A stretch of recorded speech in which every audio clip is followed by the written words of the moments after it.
By the way, we don't have time to read verses 1 through 10 of Joel 2. It's describing the second coming of Jesus Christ, the first 10 verses. God is coming with His army to the world.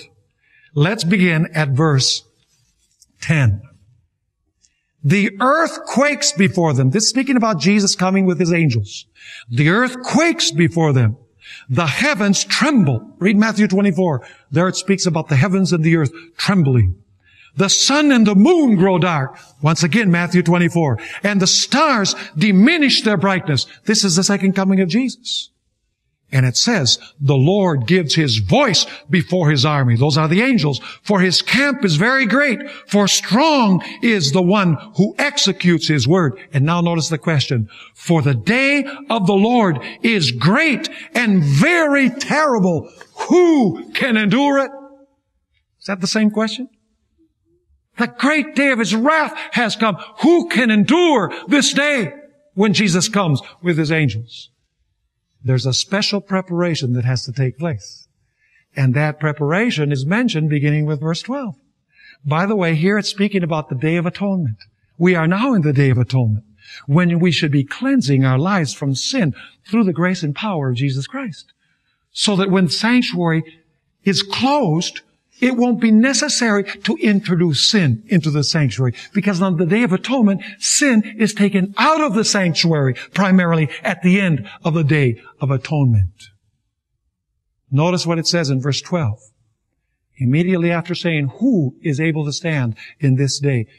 God gives the counsel. He says, now therefore, says the Lord, turn to me with all your heart, with fasting, with weeping, and with mourning.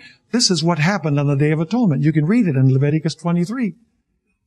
It's the only day in the Hebrew calendar where fasting was required in the Hebrew feasts. And so it says with fasting, with weeping, and with mourning. So rend your heart and not your garments. Return to the Lord your God, for He is gracious and merciful, slow to anger, and of great kindness, and He relents from doing harm. Who knows if He will turn and relent and leave a blessing behind Him, a grain offering and a drink offering for the Lord your God? Blow the trumpet in Zion. By the way, the feast of the Day of Atonement was announced by trumpets. So this is the announcement of the Day of Atonement. It says once again in verse 15, blow the trumpet in Zion, consecrate a fast. See, there you have it again. Call a sacred assembly. Everybody on the Day of Atonement had to meet together. Gather the people. Sanctify the congregation. Assemble the elders. Gather the children and nursing babes. Let the bridegroom go out from his chamber and the bride from her dressing room. Let the priests, these are the religious leaders, folks, let the priests who minister to the Lord weep between the porch and the altar. Let them say, spare your people, O Lord, and do not give your heritage to reproach, that the nations should rule over them.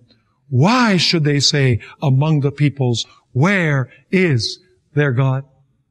Is there a work of preparation that needs to take place in order for God's people to be able to stand? Very clearly, in all of these passages, we are told that God's people will have a sterling character, not because they developed this goodness, but because Jesus Christ dwelt in their hearts, because their focus was only and exclusively upon Him. You know, some people say, you're so heavenly minded, you're no earthly good.